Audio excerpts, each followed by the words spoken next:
Cette vidéo est consacrée à la première partie des rappels anatomo-histologiques importants pour ce cours de physiologie respiratoire.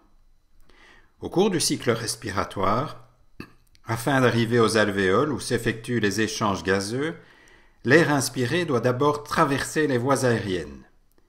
À l'expiration, l'air expiré suit un trajet inverse des alvéoles vers les voies aériennes et l'air atmosphérique. Comme nous l'apprendrons, ce trajet de va-et-vient nécessaire à assurer la ventilation des alvéoles pulmonaires requiert un certain travail de la part des muscles respiratoires.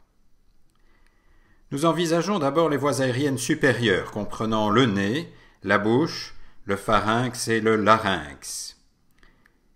L'inspiration peut se faire par voie nasale ou bucco-nasale. Le nez a pour fonction de réchauffer et d'humidifier l'air. Cette fonction est favorisée par la surface importante des fosses nasales ainsi que leur riche vascularisation.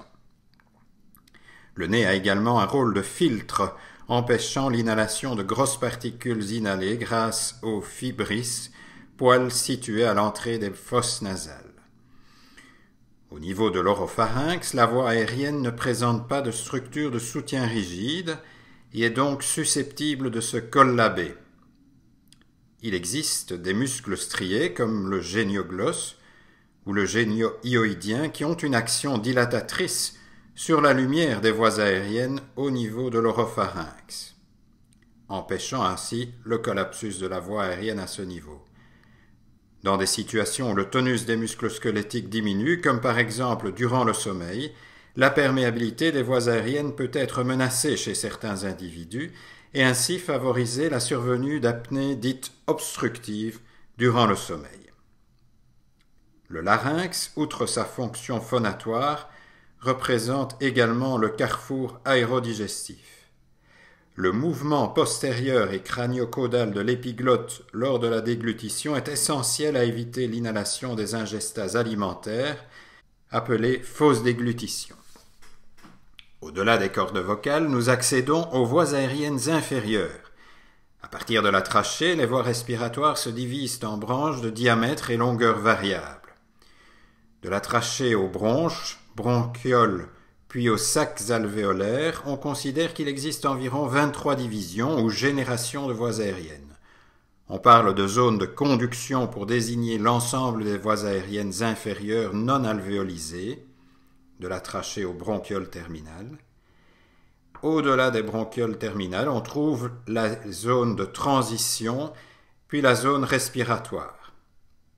À partir des bronchioles respiratoires, on voit des alvéoles apparaître, s'abouchant directement à la paroi bronchiolaire et jouant un rôle négligeable dans les échanges gazeux. Il en est de même dans les canaux alvéolaires, et c'est essentiellement dans les sacs alvéolaires qu'ont lieu les échanges gazeux.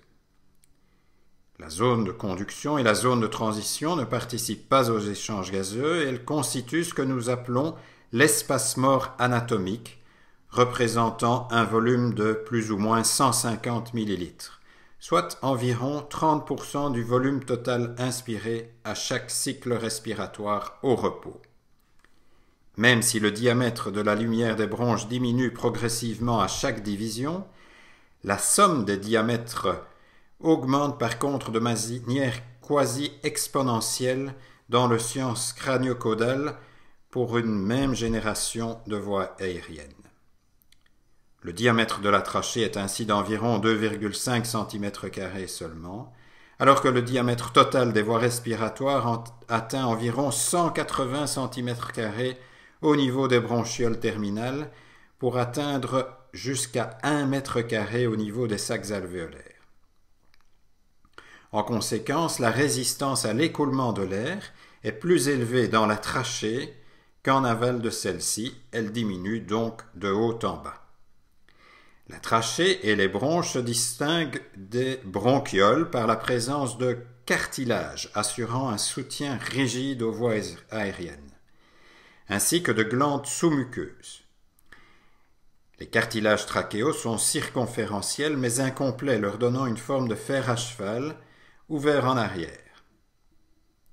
La lumière de la trachée et des bronches est bordée d'un épithélium pseudostratifié, où les cellules ciliées sont majoritaires.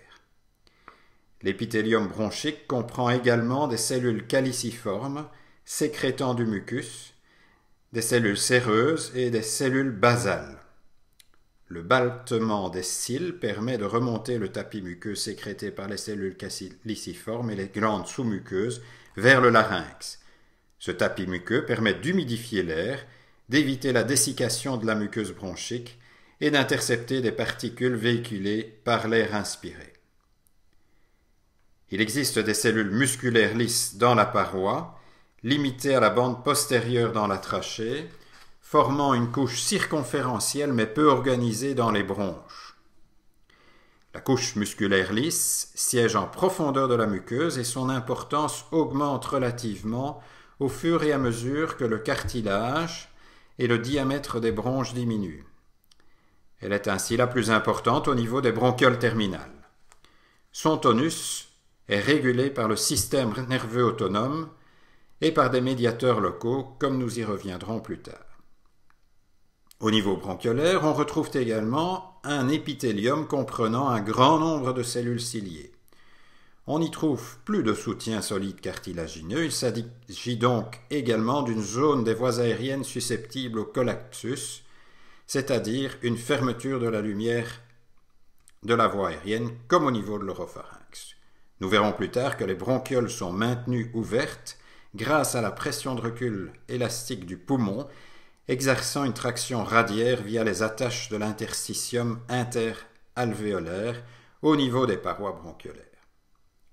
Le muscle lisse bronchiolaire est mieux organisé, circonférentiel et susceptible, lorsqu'il se contracte, de réduire significativement la lumière bronchiolaire. Les bronchioles terminales sont la dernière génération bronchique sans alvéoles. L'ensemble des bronches non alvéolisées est appelée zone de conduction. Au-delà des bronchioles terminales, on pénètre dans la zone de transition avec les bronchioles respiratoires, puis la zone respiratoire avec les canaux alvéolaires et enfin les sacs alvéolaires où les alvéoles sont encorbellés par des capillaires pulmonaires. C'est la zone des échanges gazeux. Le réseau alvéolaire doit se concevoir comme un réseau en 3 dimensions de septas interalvéolaires ressemblant à un nid d'abeille, représenté sur l'image de gauche. Ce réseau dit interstitiel pulmonaire interagit mécaniquement avec les bronchioles via les attaches alvéolaires. Nous y reviendrons plus tard. La sinus pulmonaire est l'unité fonctionnelle du poumon et inclut toutes les structures se trouvant en aval d'une bronchiole respiratoire. La plus grande partie de la surface alvéolaire est tapissée par les pneumocytes de type 1. L'épaisseur minime de leur cytoplasme les rend particulièrement adaptés aux échanges gazeux. Les pneumocytes de type 2 sont, eux, cuboïdes, couvrant environ seulement 5% de la surface alvéolaire, et ils sécrètent le surfactant. L'espace séparant les pneumocytes de la membrane cellulaire des cellules endothéliales des capillaires pulmonaires est réduit à sa plus simple expression, contenant seulement quelques fibres élastiques et collagènes.